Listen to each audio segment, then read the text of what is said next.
How would you define Scientology? A family-destroying human trafficking cult. When you die, it's just your body that died. You as a Thetan just jump into another body. So I was born in Scientology. From the very first breath that I took, I was in the billion-year contract. Pledging themselves lifetime after lifetime for 1 billion years. Pat Harney, you gotta relax. This is public, right? You open it up, all are welcome.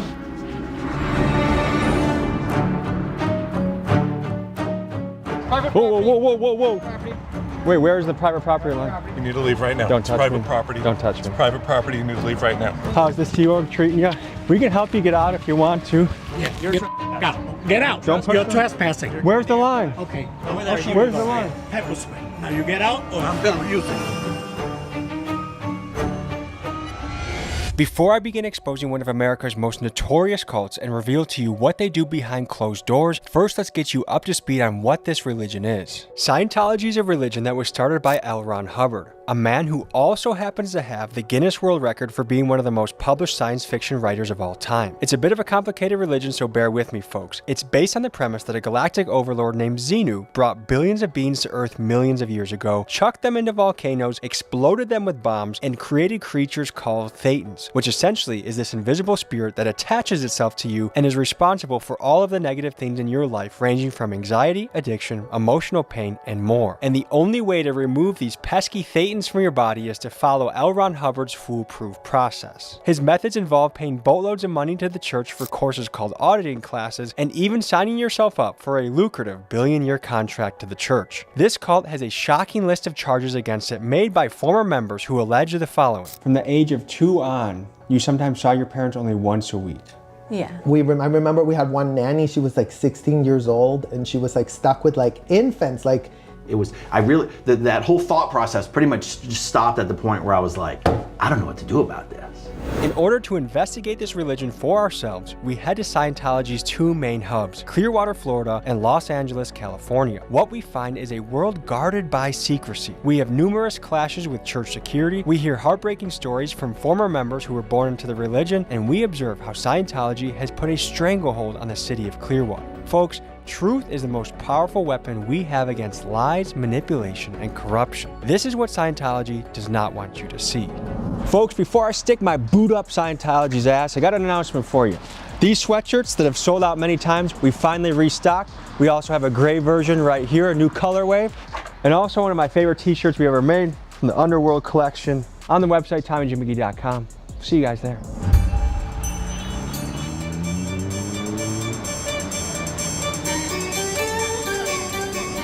Between Clearwater and Los Angeles, this is where Scientology is primarily located. We're going undercover to start this operation, and we'll be boots on the ground here in Clearwater, Florida. These guys get $50 a week? Yeah. They need a union in Scientology, huh? It feels like we're in like a nuclear testing town, almost. But look, like the Scientology people on the roof right there, maybe trying to sign $1 billion contract to Sea Org for $50 a week. I have been helping people who have been abused or defrauded by Scientology. This is Mark Bunker, a journalist, activist, city councilman, and Clearwater resident who spent over 2 decades fighting against Scientology. While many others would fold under the harassment and intimidation campaign that the church used on him, he has refused to be silenced. We pick him up and drive around Clearwater, and he helps us navigate Scientology's territory. Is there a place where they're a gathering place where they want to bring me in to tell me more about it? There's a welcome center.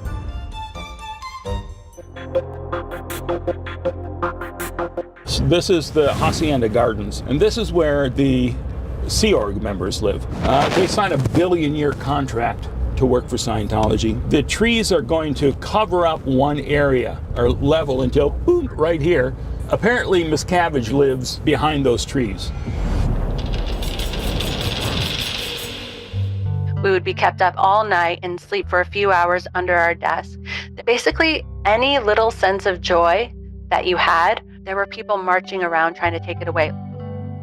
My name is Jenna Miscavige, and I was born and raised in Scientology, and I left when I was 22 years old. This is Jenna Miscavige. She was born into Scientology and is the niece of David Miscavige, the man who seized power of the church in 1987 after L. Ron Hubbard died and has ruled the church with an iron fist, allegedly, ever since. This is kind of like if Kim Jong-un's niece fled North Korea, lived to tell the tale, and we got to interview her. In Scientology, her life was tightly controlled. She endured intense indoctrination, physical labor, and emotional manipulation. Here's what she had to say. When I was 9 years old, I did what Scientology calls a purification rundown, where I had to be in a sauna for 5 hours a day. Yeah, and I would get like bloody noses even, but you have to keep going until you achieve whatever it is they want you to. Like, you have to voice something that's the result of that program, or else you have to keep doing it, basically. Well, my name is Serge. I grew up in Scientology. And after surviving a period of horrific neglect as a child, the church began to groom him to be a rising star of their auditing team. Auditing, by the way, is one of the main exercises of this religion. It's the practice of someone getting relentlessly questioned until they are able to release painful or traumatic thoughts that they may be holding on to, believing that once they do that, they can free themselves of this negative baggage they are holding on to. This is his account of what he experienced.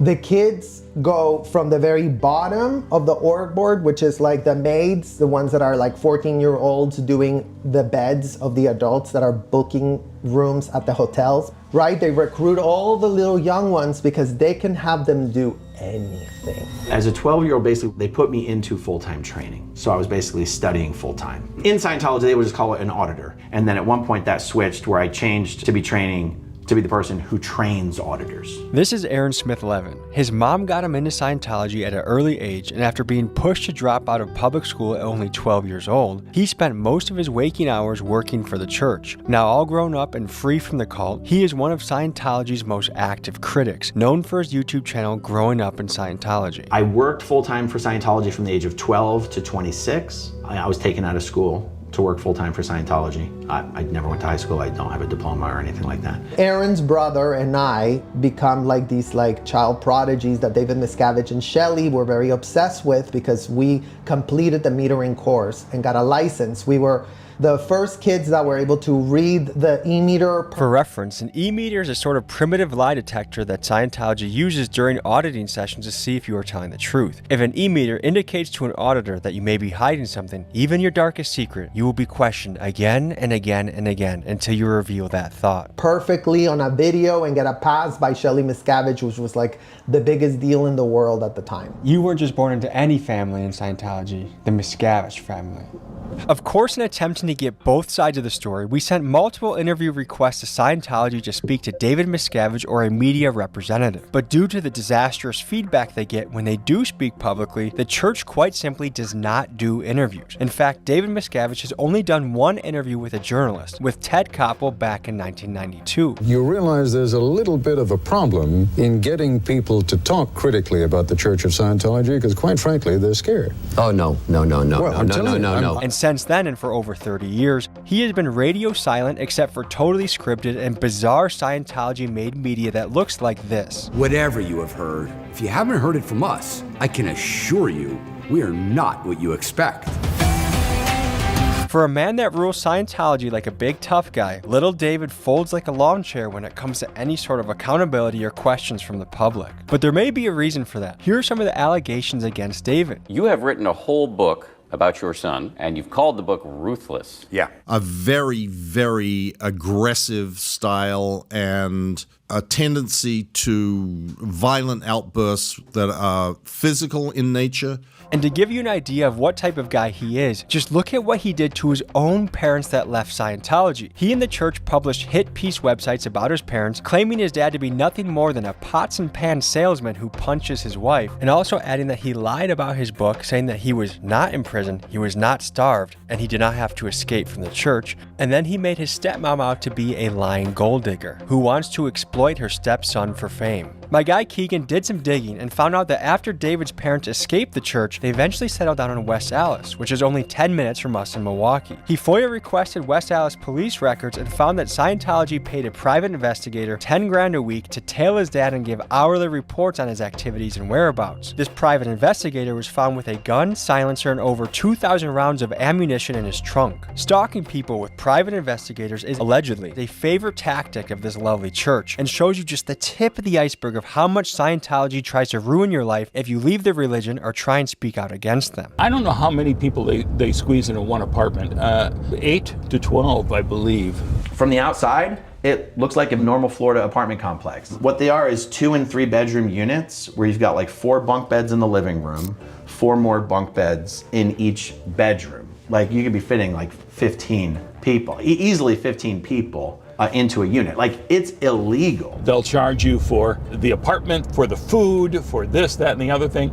So if you leave, there are people who leave with $100,000 bill or more. So I was born in Scientology. From the very first breath that I took, I was in the billion-year contract wrapped up because my parents had been recruited to go to the AF. My parents are from North Mexico. I grew up in appalling conditions. In Mexico, the cadet org was disgusting. It was like 100 kids. I remember we had one nanny. She was like 16 years old and she was like stuck with like infants. Like my sister also grew up there. And I remember still like her being in a crib, you know, like with full of urine, like no care for the babies at all. Folks, we gotta emphasize what we just heard because it's so crazy. Imagine this, dozens of babies in a room, many of them crying, needing to be held, sitting in their own dirty diaper, and just one overwhelmed teenager caring for them, allegedly. It's sickening, and the reason, allegedly, this is done is because good old L. Ron Hubbard basically believes that babies should be treated like adults and they don't need any special sort of care or attention. From the age of 2 on, you sometimes saw your parents only once a week. Yes. Can you talk about that? So my parents worked for Scientology's most dedicated group called the Sea Org, the Sea Organization. They signed a contract pledging themselves lifetime after lifetime for 1 billion years to servitude to Scientology. It meant that they worked like 115-hour weeks. They got little to no time off. Kids that were born into the Sea Org were taken care of by nannies. They didn't see their parents. They were lucky they saw them for an hour a week. What are the benefits of doing all this? Why would someone devote their life to this? When you're doing it, you think that you're dedicating yourself to an amazing cause. You think that you're like saving mankind, and it's sort of like the greatest purpose you could have. And our parents were in this mission to save the world, right? It's like they're all like stuck in this like, you know, job that they were doing for Scientology that they were prioritizing over their newborns, basically. Well, they really believe they're saving the planet. This is like a mind control factory. We wanted to get our feet wet with Scientology, so we went to their welcome center where they were selling the Diagnetic books, and I happen to know after doing some research that a lady named Pat sat at the front desk and she was actually a media liaison. So I thought she'd be a good person to talk to. Here's how this mission went. Good morning, good morning. Oh, I'm a travel vlogger. No filming. Oh, I'm just a travel vlogger. Stop filming in here, please. Pat Harney, you gotta relax. This is public, right? You open it up, all are welcome. L. Ron Hubbard. And who is L. Ron Hubbard? He is a science fiction, Western fantasy author, born in 1911 in Tilden, Nebraska. He is a guy who lived an amazing life, but was a pathological liar and a con man. He basically created Dianetics as sort of this like poor man's psychotherapy, and then a few years later created Scientology. Hey there, how you doing? This is a private property. I'm just trying to buy a book, sir. And why does no one here answer questions? Why don't you come over here? Can I buy a book first? This is private property. You can, but you can buy it out here. Are you like a leader here? Can you please come outside? Are you a Sea Org member? Can you please come outside? I will come outside if you can answer like 3 questions. I would love to come outside. Come outside, please. This is private property. Hey, L. Ron. All right, Pat, have a good day. I wish we could have talked more, honestly. Hey guys, they're not really open to the public anymore. We have their Agent Smith coming. Can you come up? Oh no. Agent Smith, what got you into Scientology? Oh, sorry, I'm just... Can you watch out, sir? Hold on, I'm standing still. He's taking a picture. I'm trying to pose. I don't want it to be a blurry photo. The Hacienda Gardens, what time do you think I should be by later? Like, do you guys do cookouts or anything like that? Yeah, something like that. I bet you guys would actually enjoy... Check out our website. Check out our TV channel, okay? Fantastic. All right.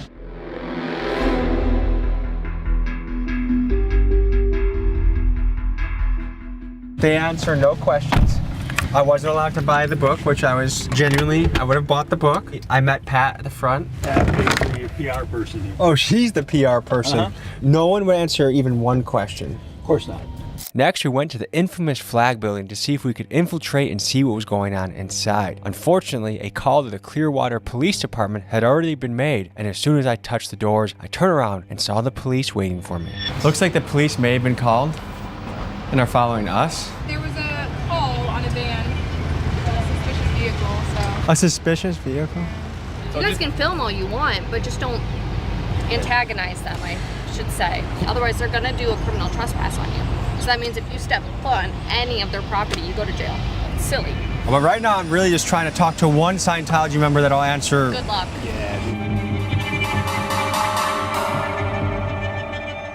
What is it like living in a city that's dominated by Scientology? It's horrible. When we see them, they're marching in line like zombies, you know, down the street. What do you think about them owning $200 million worth of real estate? I mean, if that's what they want to do and they're not hurting anybody else, just as long as they're American citizens. Well, they bought that whole block, 2 blocks, I believe, and then across the street, too. They pay their taxes. They're tax exempt. Well, I disagree with that. Elon Musk needs to get on that. It needs to be looked at, investigated, and someone to make a good decision on that, and that's going to be President Trump. Nobody knows anything. Is the town trying to do something to... The commissioners are, but what can you do? Scientology started secretly buying up all the property downtown here in 2017.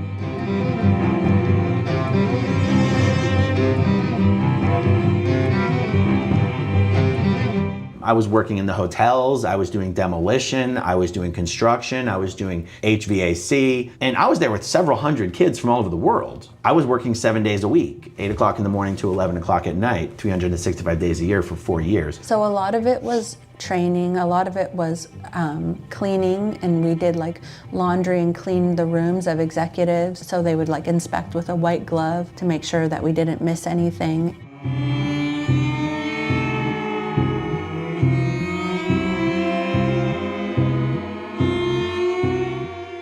Tom Cruise gives all credit to Scientology for his success. Tom Cruise is Tom Cruise because he's Tom Cruise, not because of Scientology.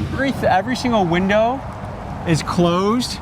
Every single blinds that you could see into is closed at a certain level until it ends. They're a very don't look in here type of a place. What was going through your head when your parents decided we're going back into it? Since my whole entire family was connected to it, it never left us. So we were still kind of like exposed relatives to were into it my relatives, all my aunts, all my uncles, all my cousins, everybody. I signed a 1 billion year contract and now I'm there for the rest of my life. And my pay was gonna be $50 a week. So I was like, oh damn, I'm 10K and that $50 a week. I'm like, okay, I guess I just have to really make it here. When I was 12 years old, I was moved across the country here to Clearwater, and my parents were still in California. Any part of you say, something's not right here, something's really wrong? I don't think that second part added into it. Not like there's something really wrong. It was, that whole thought process pretty much just stopped at the point where I was like, I don't know what to do about this.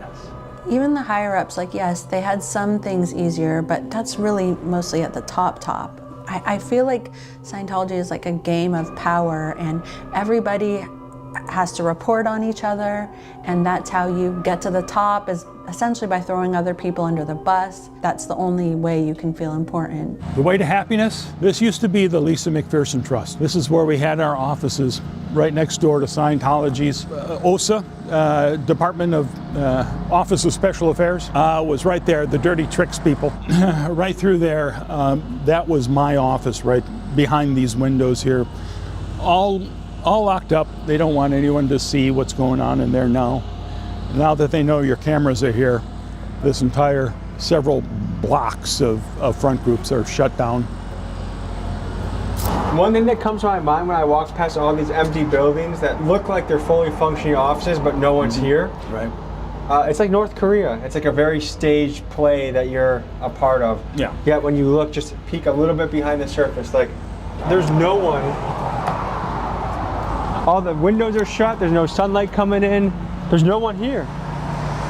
Look, They make it look like someone just had a meeting in here, or let's see if there's a front desk right here. This is an office that should be 1, 2, 3, 4, 5. I mean, this is an office that should have at least a front desk worker, if not an employee. None of this has anyone in it. No city on earth feels the negative effects of Scientology quite like Clearwater, Florida. Some fantastic reporting by the Tampa Bay Times reveals how the church has taken over the city. In 1975, the church purchased the Fort Harrison Hotel and made this their headquarters. Over the decades, the church began acquiring real estate at a ferocious pace, scooping up property after property. Since then, they've poured hundreds of millions into more than 200 buildings, owning the majority of the Clearwater downtown. Mind you, this is with tax-free money because somehow the IRS lost their balls when confronting the church, ruling in 1993 Scientology to be a tax-exempt religion. The weird thing is, they've left most of the buildings vacant, turning Clearwater into a sort of North Korean ghost town. The question is why? Insiders speculate it's because they want to show a dominant presence, but the truth is they simply do not have the numbers of people to occupy these buildings, and it's no surprise. Their peak membership numbers were before the internet, but now that their practices are widely publicized, they are unable to recruit new members and are slowly going extinct. But even as a dying empire, they still have a great deal of power over Clearwater, and they are crushing the businesses in the downtown. Just take it from Tony, a local entrepreneur who is facing dire financial circumstances because of the church. So this is obviously our place. We start off with the Nash keys, and between like bureaucracy and stagnation, we had harassing phone calls about us not being part of the community, to get out of the town, even death threats later.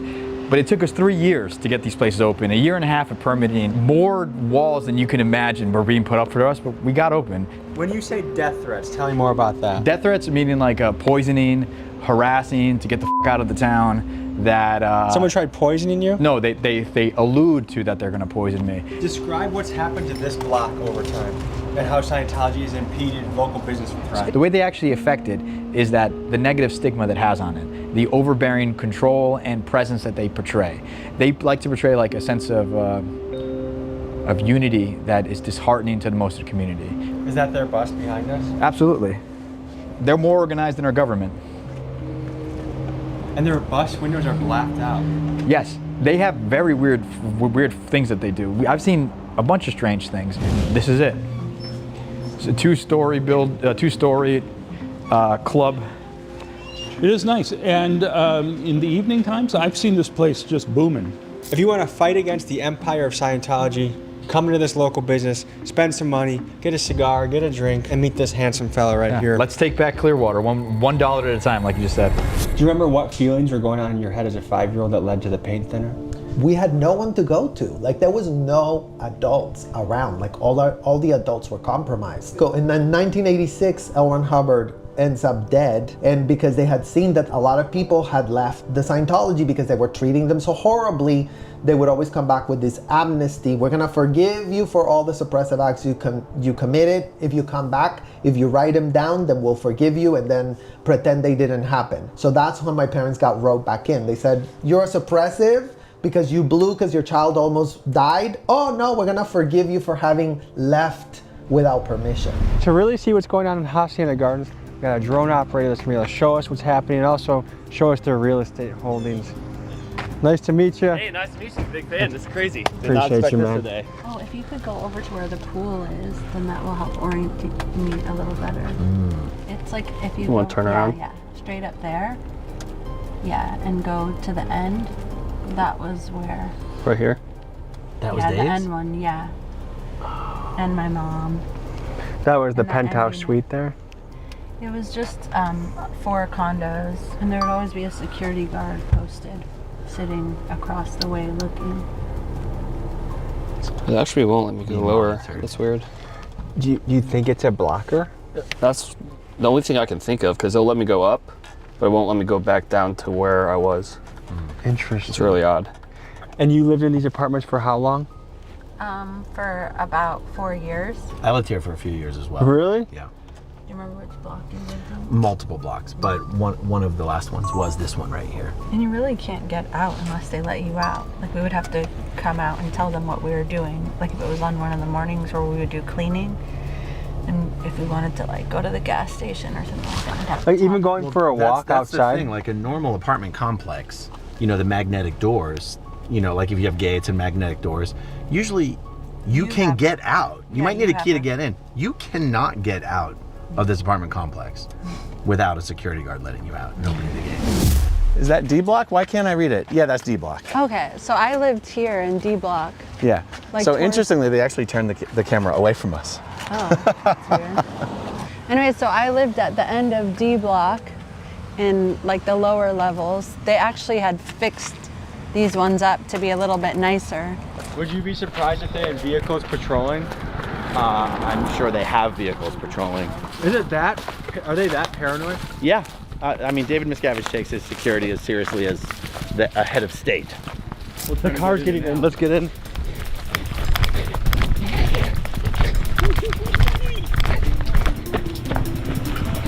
Hey, we got a meeting with David Miscavige. Go. Hey, get the flashing. Go back. Hold on. Hold on, please, sir. I just want to ask questions of David. Sir, please. Stop, sir. Sir, please. Oh, sir, ow! Geez, there are 1, 2, 3, 4, maybe 5 cameras on us right now. How long were your parents out before they went back in? What was this? Like maybe like 3-4 years. Then L. Ron Hubbard dies. They go back to Mexico. They get recruited back in again. Was their life terrible outside of Scientology? My grandparents were chill. My grandparents were normal people. So what would have possibly motivated after they escaped and had freedom for 3 or 4 years? Scientology caters to a narcissistic personality because the thing is, it promises superiority. It promises you're going to be better than everyone else. Did you ever get to confront your parents about that or ask them, are they still in it? No, my parents aren't in Scientology anymore, and they think Scientology is horrible, and they've said that it's like the biggest regret of their life. How was it escaping Scientology? Well, I guess the thing is that in Scientology, you know, at certain levels of management, they actually won't let you leave. Like the area will be surrounded by gates and they won't let you out the door. If you manage to leave, they'll chase you, because when you leave, people who are in Scientology are no longer able to speak to you. You can't get a job at a Scientology company. Like in my case, I didn't know how to drive, I didn't have a bank account. And so your livelihood actually getting a job depends on you being connected to these people, or you lose every family member. And so while you can just walk away, that's like totally deceiving. You risk losing everything that's important to you if you do. I got it in my head that we wanted to storm the Celebrity Center, which is the place that the highest ranking and most influential Scientologists go. Actors like Tom Cruise and John Travolta, and businessmen like Grant Cardone. So I wanted to see for myself what was behind these walls. Here's how that went. Whoa, whoa, whoa, whoa, whoa, whoa. Wait, where's the private property line? Where's the line? Private property. Guys, it's private property. Is You're that on the sidewalk? He's on private. Oh my God, he's on private property. Right on the sidewalk? No, but You're on private property. what makes it worth selling your soul for $1 billion years? Just close. Just move to the sidewalk. That's Does what we're Tom asking. Cruise know that you guys work for $50 a week? What we're asking is just to move to the sidewalk. You need to move out here. Oh, whoa. Run this way. Are you? You just need to move off private property. Why are you bumping and grinding on me? This ain't a Nelly song. We need partner. you to move off. You're on private property, sir. How do we talk to someone from You Scientology? guys need to leave right now. Get off the property. Get off the property. You're trespassing. You need to leave right now. You need to leave right now. Don't It's touch private me. property. Don't touch me. It's private property. You need to leave right now.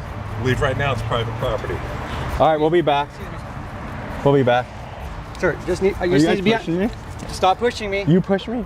I see you're on private property. We just need to move off here. I don't have anything against you guys. I'm just curious. He's What? trying to help y'all escape. You can escape. You still can leave. Like, to think that you would work 80 hours a week, what makes it worth it? Are the security guys there, are they Scientologists? Yes, they're actually some of the most important Scientologists. Have you ever heard of the term OSA? That's the Office of Special Affairs. Sort of like Scientology's FBI, CIA, Secret Service all in one. So they do all the dirty work. They're very high ranking. Dude, what would have happened if we would have we had a fist fight? That would have been good content. You would have f***ing moved. With 3 of them? This is William Jude. When I told Aaron Levin Smith I was headed to LA to further investigate the church there, he said you gotta meet up with William. Known for his work battling the church on his YouTube channel Scientology Audit LA Streets, William has spent months documenting and battling Scientology. Together, we go on a mission to infiltrate the church's LA stronghold. So my name is William Good. I'm an activist out here. had a beef with Scientology a couple of years ago, and they said some really crude things to me. What did they say? A security guard told me to suck his cock. So I thought that was kind of crude, so I said I'm going to end your religion, and so here we are. So they're working 110 hours a week for nothing. They're literally slaves. They're slaves, and a lot of these people come from other countries, right? So they bring them here on religious visas, and then once we get here, they take their paperwork away, so now they're stuck. Should we visit one of their plantations? Sure. Let's go for it. Let's go. All right.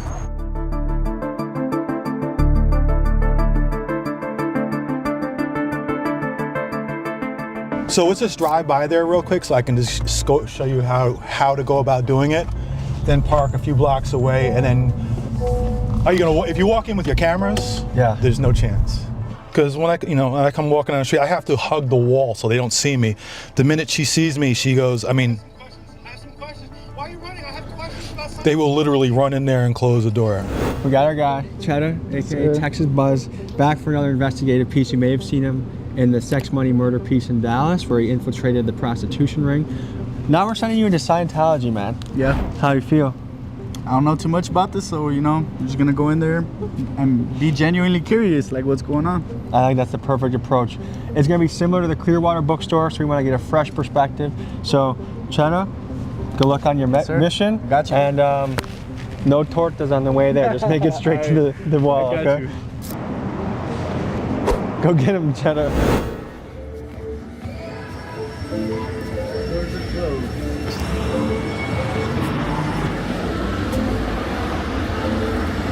Doors are locked, doors are closed. Oh, they shut the doors. Yeah, so they realized. They're no joke with the things. What happened in there? No, nothing. They just closed the doors? doors. Did you see him close the doors? No. They already had him closed. They already had him closed. This is Dre. He's one of the editors on my team and has been with us for a few months cranking out videos. In making this piece, we found out that he actually had joined Scientology for about a week. Here's what we learned from him. I'm Dre, and I almost joined Scientology. It was back in 2020 that I took a trip out to LA. Being in the area, you always heard about Tom Cruise talking about Scientology. So it was one of those stops I wanted to do. I was just on a regular touristy trip. I was looking at the stars, and then they got people in suits always just walking down and forth closer to the Scientology building. So that's where they got me. Initially, when you go into that building, they have their showroom. So that first half that I stepped into was the museum part. And they have posters, TVs, small little like segments of like who they are. And then once you go into the back room, it looks more of an office, but like higher end office. They have their cubicles. They'll bring you into one of their cubicles and start talking to you. It felt like therapy. The whole time they're very personal. So they're always looking at you. It feels like they actually want to get to know you. We were in there for, I would want to say like 4 hours. They emphasized me coming back, and they kept on saying like, oh, well, how long are you here till? Could you come back tomorrow? We can like do more things. So they took me from the initial consultation, I'm gonna call it, and then they pitched me we think you'd benefit from this first seminar, which is this book right here. I got this book during that seminar. So someone was leading the course, they showed us videos, we talked about it, they made us like write, so it was a full blown, you're interacting with the person teaching us, and then the videos they're showing us. Was that the last time you went? Like, did you ever return to Scientology? I never went back, but I know that I continuously get emails and I still get letters sent to me. Is that Jennifer? Jennifer Crosshauer. She's like their main. I just pull up to their work. That is Jennifer. That is Jennifer. Should we talk to her? Try to. The lady William spotted is Jennifer Krosskopf. She is Scientology's chief legal officer, even though it's unclear if she even has a license to practice law. She's the one in charge of things like getting restraining orders on protesters and personally signing all legal documents between the church and the city of Los Angeles. We jump out on foot to try and speak with her. Jennifer, can we talk to you a little bit? How's the Sea Org treating you?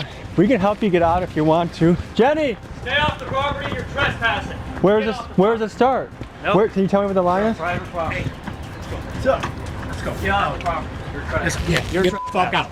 Get out. You're trespassing. Where's the line? Okay. Where's the line? Pepper spray. Now you get out or I'm gonna use it. That seems like a crime. Yes, go ahead, report it. That's a little pussy move. See, that was easy.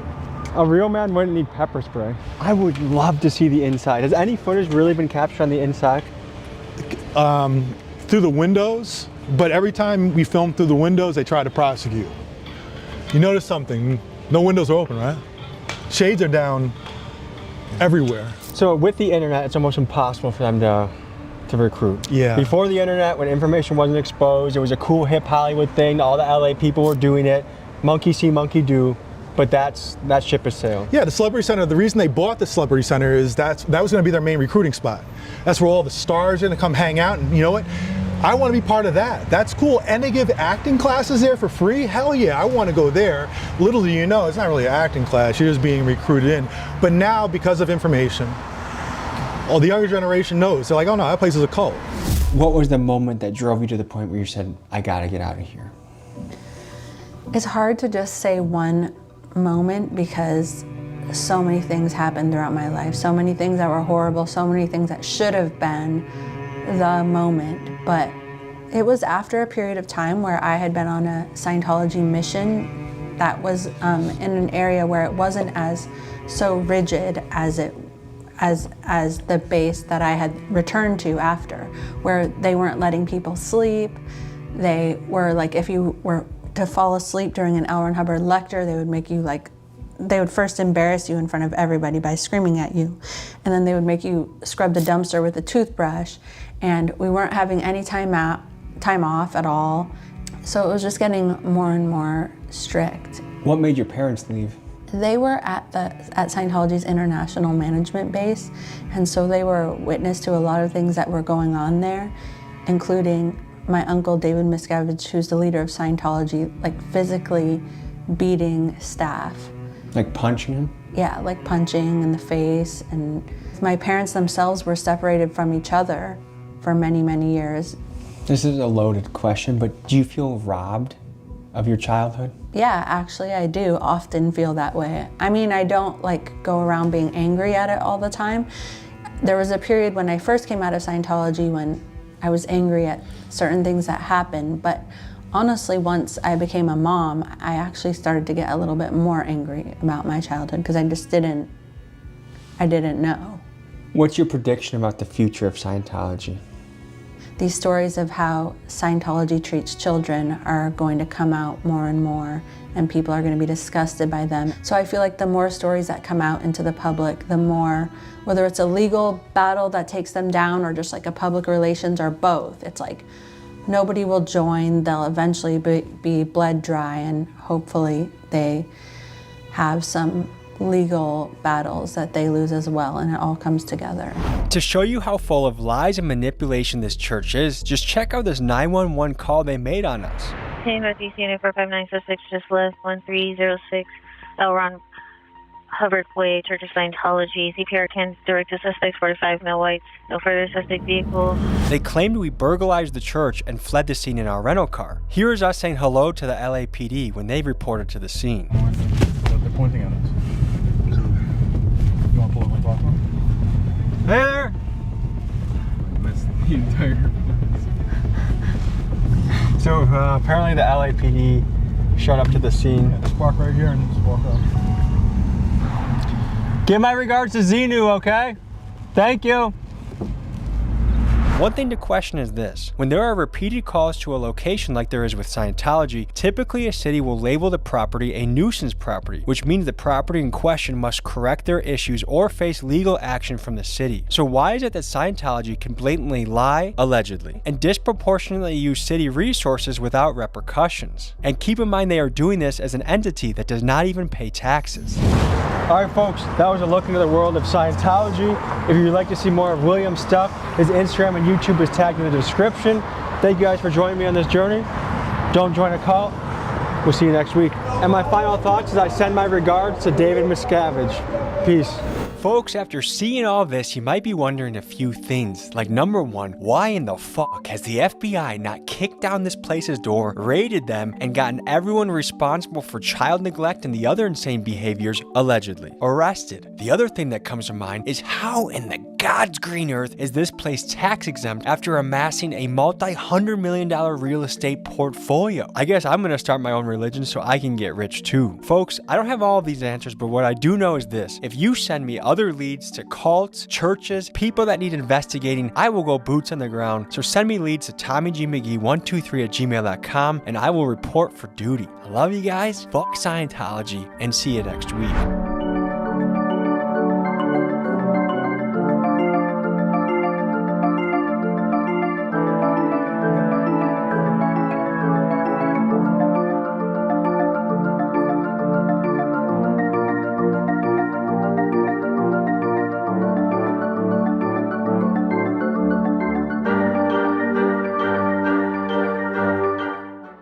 Folks, hope you enjoyed this episode. You want to watch another? Here. You want to subscribe? Over here. See you next week.